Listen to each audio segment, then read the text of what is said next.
Barbara Kendhammer was found slumped to the side, her seatbelt pressing lightly against her shoulder, unmoving. Blood had soaked through the front of her blouse. Her eyes were shut, her face pale, and her body eerily still. There was glass beneath her feet, but not as much as one would expect from a shattered windshield. Wedged diagonally across the cabin, a steel pipe rested between the dashboard and the passenger seat, just inches from where her head had been. The first responders who reached the scene were struck by the quiet.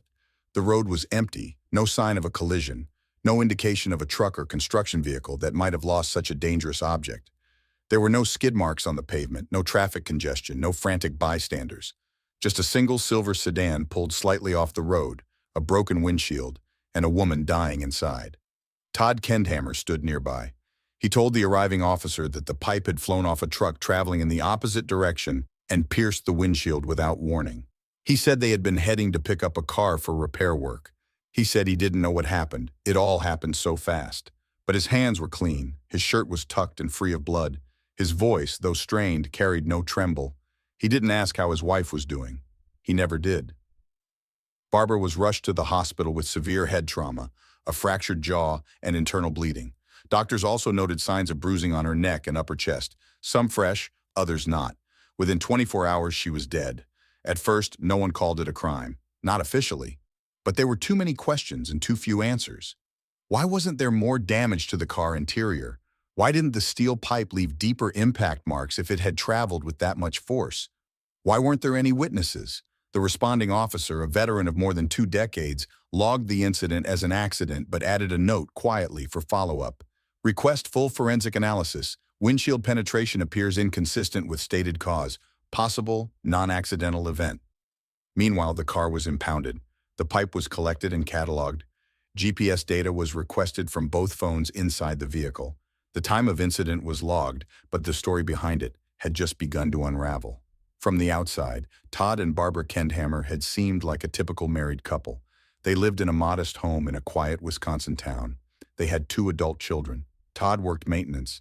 Barbara had been a school aide. They had no known history of violence, no reported financial crises, no legal troubles.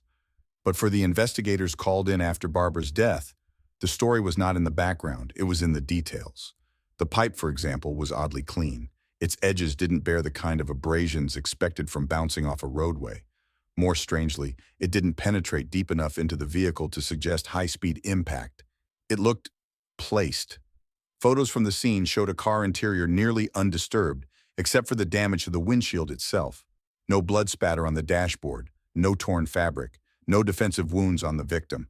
Investigators reviewed the husband's account, a drive, a random flying pipe, an instant tragedy. But as they examined the forensic evidence and mapped out the timeline, that version of events began to erode, slowly at first. Then suddenly, Barbara's body told a different story, one the pipe alone could not explain. The opening hours of any investigation often set the tone for everything that follows. And in this case, the tone was confusion laced with quiet suspicion. No accusations, no assumptions, but also no closure. The woman in the passenger seat had died under violent, unexplained circumstances. The man driving the car said it was an accident, but behind his calm exterior and neatly pressed shirt, something was missing. The pipe might have broken the windshield, but something else had broken Barbara, and that was the part no one could yet explain. Barbara Kendhammer had always been described as soft-spoken. Neighbors remembered her as polite, perhaps a little reserved, someone who waved but didn't linger. She worked part-time at a local elementary school as a teacher's aide and had spent much of her adult life caring for her family.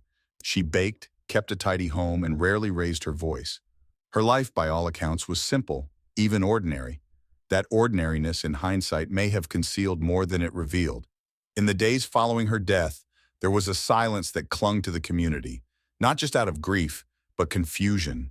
People tried to process what they had been told, that a steel pipe, flying through the air with freakish precision, had ended the life of a woman they had seen just the day before, healthy and laughing in her garden.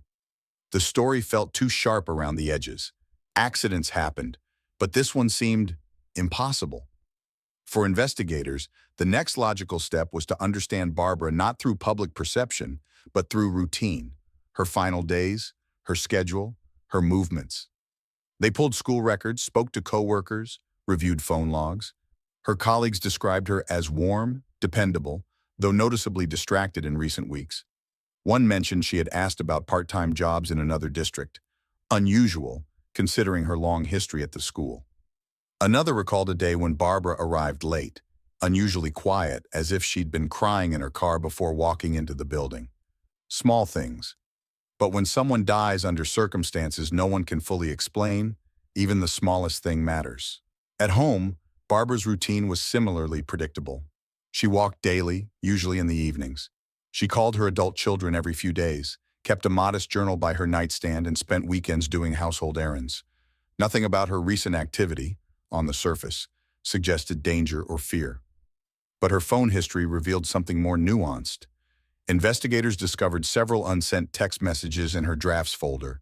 One read, "I don't know how much longer I can do this." Another simply said, "I'm scared he'll find out." The messages weren't addressed to anyone. They hadn't been sent, but they existed. They also found a deleted email conversation with a close friend she had known since childhood. The emails had been partially recovered by digital forensics. In them, Barbara described feeling trapped, watched, and like a stranger in her own home. She didn't name anyone. She didn't accuse anyone. But the tone was unmistakable. She was overwhelmed, anxious, and possibly preparing to leave something or someone. Meanwhile, her family stood by her husband's account. Todd Kendhammer had gone on television to thank first responders. He cried on camera. He spoke of their marriage, their plans to retire together, the breakfast they had shared that very morning. His children defended him publicly, insisting their father was incapable of violence. "He adored my mom," one said during a local interview. "They were inseparable." But there is a peculiar tension in cases like this, between what is seen and what is hidden. The intimacy of a long-term relationship can conceal truths even from those closest. Love and control, protection and possession can blur in dangerous ways.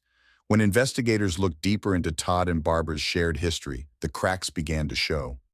Friends noted how rarely Barbara went anywhere without Todd. She didn't travel alone. She didn't attend gatherings unless he came too. Some found this endearing, a couple still deeply connected after decades. Others found it odd, controlling even, especially in recent months when Barbara had grown quieter, more withdrawn. A few acquaintances described her as nervous in conversations, especially when discussing home life. One recalled a conversation where Barbara said she often walked on eggshells, though she didn't explain why. The Kendhammer home revealed little at first glance. A modest suburban property, neat and unremarkable. But it was inside Barbara's bedroom, which she had kept distinct from their shared space, that forensic analysts uncovered something subtle but telling. 2 prescription bottles, both for anti-anxiety medications, each prescribed by different doctors. The dates didn't align. One was more recent, filled just weeks before her death. When asked, Todd said she had trouble sleeping, that she'd seen someone for stress, but he didn't know the details. He downplayed the medication. She was always a little nervous, he said. But nervous wasn't the word investigators would use, not after reading her journal. The final entries were brief, clipped. A shift from earlier pages filled with thoughts on her children, recipes, books. In the last 2 weeks, her writing turned terse. "Don't forget cash," she wrote one day. "Watch what I say," on another. Then, 2 days before her death, "I need to go, before it's too late." There was no context, no name, but it was enough to change the framing of the case. This wasn't just a tragedy anymore. This was a woman with a voice, however quiet, now silenced. Asterisk, asterisk. Back at the crash scene, the inconsistencies grew harder to ignore. The angle of the pipe, the lack of damage inside the car, the clean interior, all raised flags. Investigators re-examined the idea that the pipe could have bounced from the road with such force. A physicist consulted on the case found it highly unlikely. Possible? Barely. Plausible? No. By now, the forensic team had begun their detailed analysis of the vehicle. They noted the absence of blood spatter where there should have been some, given the force of the impact. They found no embedded fragments of metal or glass in the car's dashboard. Even more unusual, they found a small amount of blood beneath the seat, inconsistent with the position Barbara had been found in. Questions mounted. Had she already been unconscious when the pipe entered the vehicle? Was the pipe staged to mimic a violent external force? If so, what really happened that morning? Asterisk, asterisk. In complex cases, it's often not one piece of evidence that breaks it open, but the convergence of many. Here, it wasn't just forensic inconsistencies. It was Barbara's voice, found in fragments, in unsent messages, in journal entries, in quiet decisions like seeking multiple prescriptions. These weren't the actions of someone content or safe. They were signs. And tragically, signs no one had seen in time. As the community mourned, as the family tried to make sense of an incomprehensible loss, the investigative team did something essential. They stopped calling it an accident. They didn't name a suspect, not yet. But the case file was reclassified. It was no longer marked accidental death. It was marked suspicious, and that changed everything. By the time the sun rose again over La Crosse County, the vehicle that had once carried Barbara Kendhammer lay silent inside a secure garage, far from the roadside where her life had ended. Investigators had sealed it quickly, not because someone had declared it a crime scene yet, that would come later, but because too many elements simply didn't make sense. A steel pipe flying from a truck in motion was, on paper, plausible. Road debris caused accidents, but from the very beginning, this case resisted the convenience of plausibility. That pipe, 5 feet of galvanized steel, rested with too much intention. The way it sat across the front seats, the angle of the windshield break, the condition of the interior, it all felt orchestrated. Forensic experts began their work methodically. They documented the car from every angle before a single fiber was disturbed. They photographed the impact point on the windshield, measured the glass fracture pattern, tested the pipe for traces of force or momentum. One crucial observation emerged almost immediately. The trajectory was too linear. It lacked the randomness, the unpredictable violence one would expect from a projectile traveling at high speed. Under normal physics, a pipe bouncing off asphalt and launching into a moving vehicle should leave chaos in its wake. Torn upholstery, crushed plastic, deformation in the dashboard or console. Yet, none of these were present. The pipe hadn't even scratched the radio panel. It hadn't dented the glove box. In fact, it had left virtually no mark beyond the shattered glass it supposedly passed through. More troubling, perhaps, was what wasn't found. Embedded glass, the kind that would lodge in clothing or hair after an explosion of tempered safety glass, was curiously absent from Barbara's clothing. Her blouse, though stained with blood, bore no visible shards. Her skin was unmarked by cuts from flying fragments. It was almost as if the glass had broken before she'd been there at all. This observation sent quiet ripples through the investigative team. An accident is chaotic. It leaves mess, unpredictability, sometimes even contradictory evidence. But not consistency, not tidiness. Barbara's injuries also told a story, and that story was beginning to conflict with the one her husband had given. Medical examiners had flagged bruising on her forearms, patterned abrasions consistent with defensive movement. There were small pressure marks near the collarbone, faint but significant, as though something had pressed there with force. Her jaw was fractured, a detail that stood out because it did not align cleanly with the assumed trajectory of a steel pipe traveling horizontally. The impact had been blunt, yes, but it also seemed oddly concentrated, not diffuse, not spread the way a projectile would usually distribute force. Investigators paused to consider an uncomfortable possibility, that Barbara had been injured before the pipe entered the vehicle. But if so, how and why? To answer that, they needed to go back, not just to the scene, but to the timeline leading up to it. They pulled GPS data from Todd Kendhammer's phone. They compared it with his verbal account, that he and Barbara had been driving to pick up a vehicle for glass replacement, a job he often performed on the side, cash-based. According to him, he had a client waiting, someone he had agreed to meet that morning. The location was vague. He had not texted or called the client. He didn't have the address written down. This lack of specificity wasn't just odd, it was uncharacteristic. Friends and coworkers described Todd as meticulous, the kind of man who kept spare wrenches in labeled drawers. His routines were predictable. His appointments were rarely casual. When investigators tracked down the man who supposedly needed the windshield repair, the story unraveled. The client said he never scheduled an appointment. In fact, he hadn't spoken to Todd in weeks. That lie, because at this point it could be called nothing else, widened the chasm of doubt. What was the purpose of the drive that morning? Why had Barbara been in the car dressed casually with no purse, no cell phone activity prior to departure? She hadn't told anyone she was going anywhere. No calls to friends, no text to family. Her morning was undocumented, as if she had been taken by surprise. Investigators returned to the couple's home. They walked the perimeter, searching for anything missed in the initial sweep. This time, they were more deliberate. Inside, the house appeared undisturbed. The bed had been made, dishes cleaned, television remote on the armrest, but there was something curious in the garage. A single work glove, smeared faintly with what appeared to be dried blood, tucked behind a storage bin. It wasn't visible without careful searching, but once found, it opened new questions. Was this the glove Todd had used while handling the steel pipe? Was it worn before or after the incident? Why hadn't it been mentioned? The glove was sent for analysis. At this stage in any investigation, momentum builds slowly, less like a sprint and more like a rising tide. Patterns emerge, then break apart. Theories form and fracture under scrutiny. Every piece of evidence must pass a single question. Does it make sense? And here, fewer and fewer pieces did. Investigators cross-referenced Barbara's injuries with the positioning of the pipe, the impact angle, the blood distribution, the physical limitations of the scene. No theory based on the original story held up. There was no practical way the pipe could have caused all of the injuries observed. And the evidence did not support a sequence of events that began and ended with a pipe flying through glass. There had to be something else, something before. And yet, through it all, the public perception remained unchanged.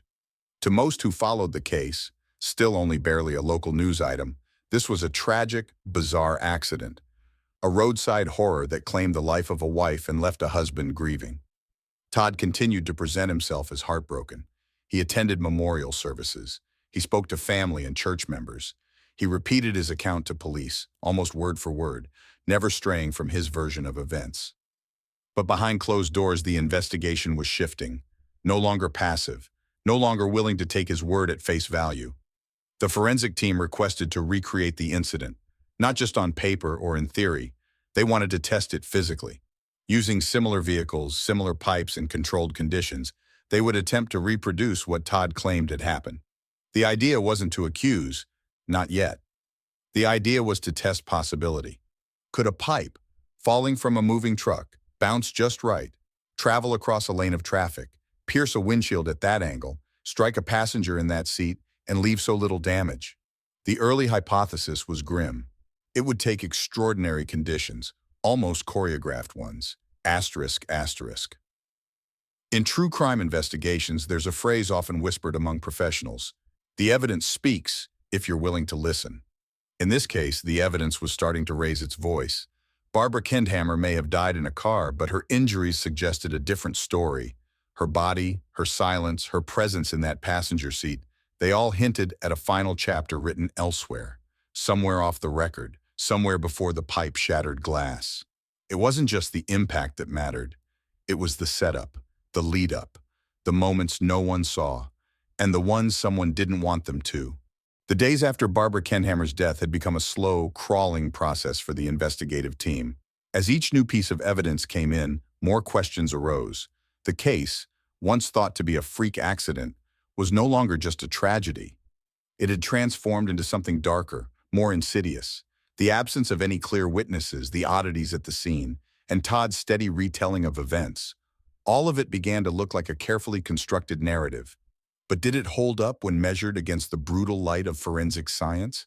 By now, the task was clear. The investigation had to answer one simple question, one that had been gnawing at every expert involved. Could the accident Todd described really have happened? Could a steel pipe, propelled by some unknown force from a passing truck, have pierced the windshield, struck Barbara in the passenger seat, and caused the injuries she sustained? The only way to answer that question, investigators decided, was to recreate the scenario. This wasn't just a matter of theory or speculation. The forensic team, including crash reconstruction experts and a team of engineers, was going to attempt to replicate Todd's account with a controlled experiment. They chose a similar vehicle, the same kind of steel pipe found at the scene, and set up their test along a stretch of road that mirrored the one where the original incident occurred. Every detail had to match: speed, angle, weight of the pipe, and the trajectory. The investigators and experts knew that the chances of replicating the exact sequence of events were minuscule. But this wasn't about proving the impossible. It was about testing the plausibility of Todd's story. Could the steel pipe truly have traveled across lanes of traffic, flown through a windshield with that precise angle, and ended up where it did without doing further damage to the car, Barbara, or the surroundings? The first round of tests failed immediately. The pipe, when launched at the correct angle and speed, caused much more damage to the vehicle than the investigators had seen in the original incident. It didn't just penetrate the windshield, it crumpled the dashboard, sent shards of glass flying through the cabin, and left deep indentations in the seats. This wasn't a mild accident, it was chaos. The pipe's velocity was too high for it to simply land delicately on the passenger seat. After several more attempts, the team adjusted the variables, trying different angles and different conditions, but the results remained the same. The pipe couldn't have gone through the windshield without leaving far more destruction. Even the most carefully planned tests couldn't replicate what Todd had described. It was at this point that the investigators began to see the most telling signs. The forensic reconstruction simply couldn't align with the evidence found at the scene.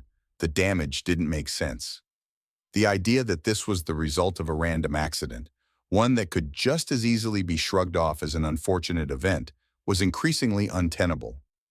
The next move was to revisit the car. They knew that the evidence in the vehicle itself might reveal even more. Inside the car, as before, the damage to the interior was minimal. The seatbelts weren't torn, the dashboard wasn't broken. The seat fabric had no tears from shards of glass, yet Barbara's injuries had been severe. Her head had been fractured, her trachea damaged, and the bruising on her arms suggested a struggle, something far more personal than a freak accident involving a piece of debris. Forensics returned to the lab for further analysis. One of the most crucial examinations was the blood found in the vehicle. The amount of blood seemed inconsistent with what would be expected from an accidental injury. There was blood on the seat, but the splatter patterns didn't match the narrative of a pipe flying through the air and landing with surgical precision. There were pools of blood, concentrated in places that suggested Barbara may have already been bleeding before the pipe hit the windshield. Could the pipe have been a cover-up? Could someone have placed it at the scene, trying to create the illusion of an accident? To dig deeper, forensic experts examined the blood under microscopes, testing for time of death and the likelihood of injuries caused before the car had even left the driveway. The results were inconclusive, yet in the way they lined up with Barbara's other injuries, they pointed towards something far more sinister than just an unfortunate accident. The question now shifted from what happened to why. As investigators examined the sequence of events, they began to look at Todd himself. Was he really the husband who had lost his wife in a freak accident, or was there something more at play? Todd's story had remained unchanged throughout, and his insistence on the unlikely chain of events had become suspicious. When confronted with the inconsistencies in his own timeline, his story had remained rigid. He was steadfast in his version of events, almost to the point of defensiveness. Investigators turned to those closest to him. Friends and family of Todd had long described him as a stable, hard-working man, but there was one thing that seemed to stand out in their recollections. Todd was very protective of Barbara, almost to the point of control. His behavior, according to his children and a few close family members, had become more pronounced in recent months. Barbara had become withdrawn, distant, and less communicative. Though no one had ever seen any overt signs of abuse, there was a growing sense that Todd's behavior was increasingly possessive. The more they dug into Todd's actions, the more this subtle pattern of control emerged. It was as if Barbara had no space, no private room, no quiet place of her own. Her world had slowly become tethered to Todd's demands, to his needs. This wasn't a marriage based on partnership. This was a relationship where the lines between care and control blurred into something darker. Asterisk, asterisk. The moment of truth arrived when the forensic team concluded their reenactment and handed their findings over to the detectives. The tests, combined with the additional physical evidence found inside the car and on Barbara's body, now pointed to one overwhelming conclusion. The accident was staged. The scene had been manipulated to resemble a freak event, a tragic accident caused by a piece of flying debris.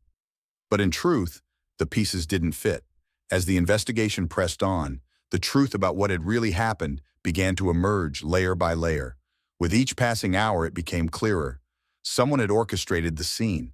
Someone had tried to make an accident look like the cause of Barbara's death. And as the investigation continued, it was clear who had the most to gain from this tragedy. But before they could close the case, they would need to gather the evidence that would tie the crime to the suspect. The pieces of the puzzle were coming together, but there was still much to uncover. The moment the forensic team confirmed that Barbara Kendhammer's death was not an accident, but a calculated act, the investigation reached a critical juncture. What had once been a seemingly tragic accident was now clearly a murder staged to look like something else. The evidence stacked against Todd Kendhammer was mounting rapidly. It wasn't just the physical inconsistencies at the scene, nor the reenactment that debunked his story. It was the broader picture, one that involved his behavior, his history with Barbara, and the mounting pressure of his carefully curated narrative falling apart. The arrest was inevitable. It was only a matter of time before the authorities had gathered enough to act. Todd had been cooperative, even cordial, throughout the investigation, but as the pieces of the puzzle fell into place, his controlled exterior started to crack. Investigators had already spoken with those close to him. His friends and family had painted a picture of a man who, by all outward appearances, was loving and attentive. He was the devoted husband, the father who would do anything for his family. But the deeper the investigation went, the more this image seemed like a facade. For years, Todd had portrayed himself as the ideal husband. But beneath that mask, there were clues that suggested a much darker truth. His relationship with Barbara had been strained. Family and friends started to come forward with stories that, at first, they had overlooked.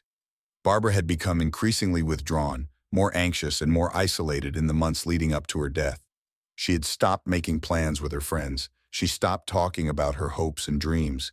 It was as if she had become a shadow of the woman she once was, a woman who had quietly begun to fear the person she had trusted the most. There were whispers of control, subtle but undeniable. Todd had been protective of Barbara, some would say too protective. He watched her every move, knew where she was at all times, and made sure she never felt completely free. Friends reported that Barbara had begun to talk less and less about her personal life. She had stopped speaking out in social settings and seemed hesitant to share her feelings even with those closest to her. Something about her had changed, and it wasn't just the strain of daily life. It was a deeper, more insidious shift. It was as if Todd's grip on her had tightened. The night before her death, Barbara had been unusually quiet. When asked by a neighbor about her plans, she had seemed evasive, even uneasy. The night ended with Barbara retreating to her room early, while Todd stayed up late, reportedly watching television. This wasn't a red flag in itself, but given the circumstances, it was yet another sign of their fractured dynamic. In the days following Barbara's death, Todd had been in constant contact with the authorities, offering up his version of the story without hesitation. He had been calm, almost eerily so. He repeated his version of events like a rehearsed monologue, each detail seemingly well practiced. His demeanor had been composed, his emotions controlled. When asked about his wife's recent behavior, he deflected, portraying her as a woman who had simply suffered from some vague personal troubles, nothing more. But it was all starting to unravel. Investigators had already gathered enough to make their case. Todd's timeline had inconsistencies. His cell phone records showed that on the day of Barbara's death, he had made no attempt to contact the supposed client he claimed to be visiting. His alibi had gaps. Most damning, however, was the forensic evidence. Everything from the bloodstains in the vehicle to the damage to the windshield, none of it added up to the accident he had described. There was no way, they determined, that the pipe had flown through the windshield and caused Barbara's injuries in the way Todd claimed. The reenactments had shown the pipe's trajectory was entirely inconsistent with the amount of damage done. It was clear now that Todd had staged the scene. The pipe hadn't flown out of nowhere.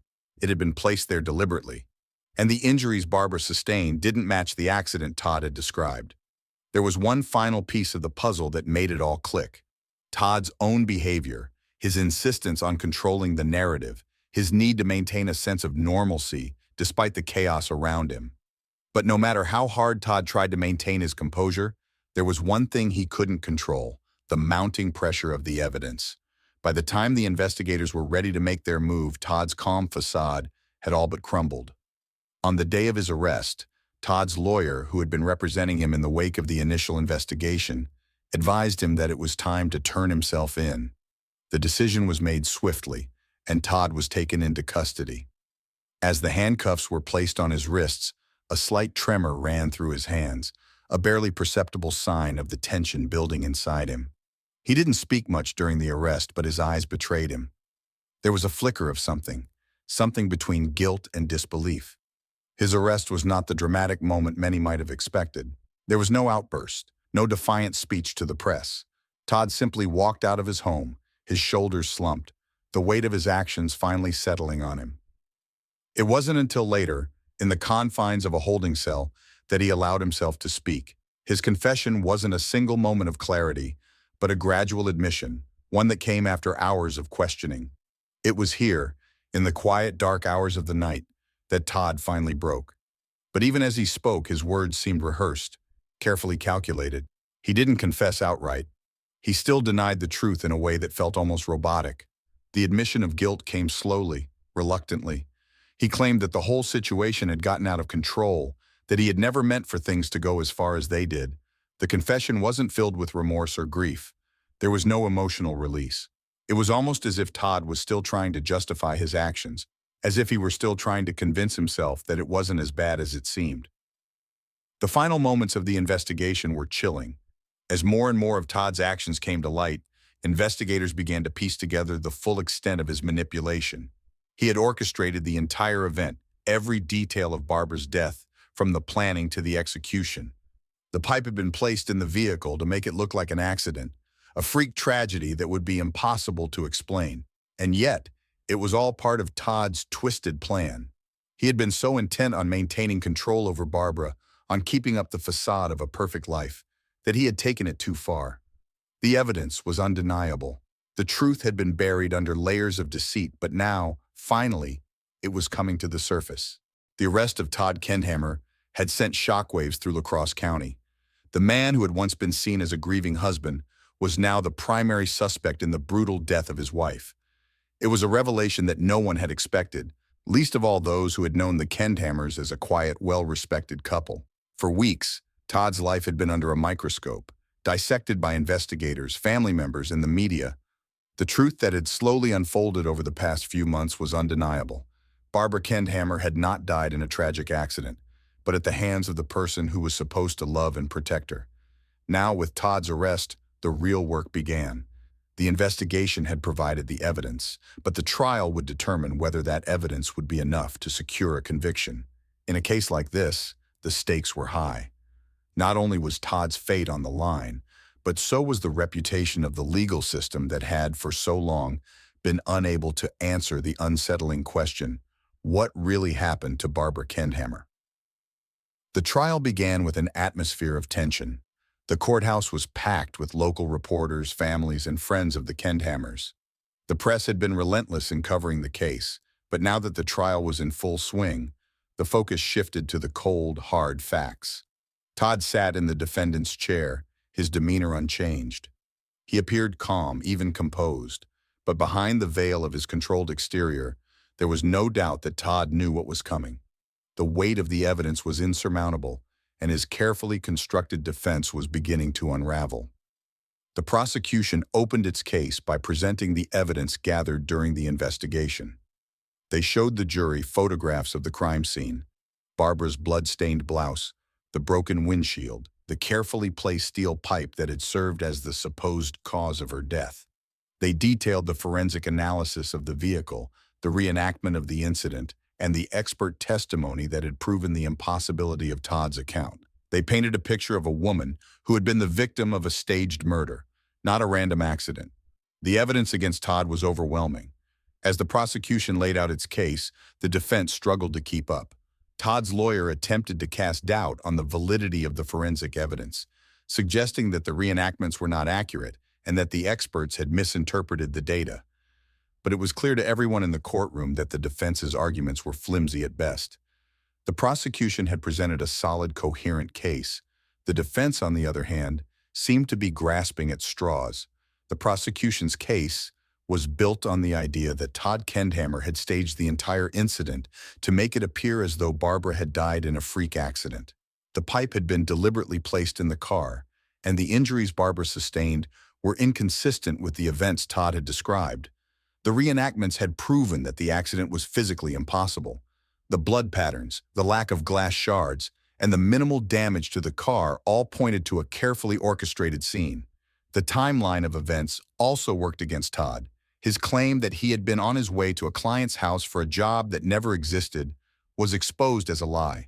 In addition to the physical evidence, the prosecution presented testimony from people who had known Todd and Barbara.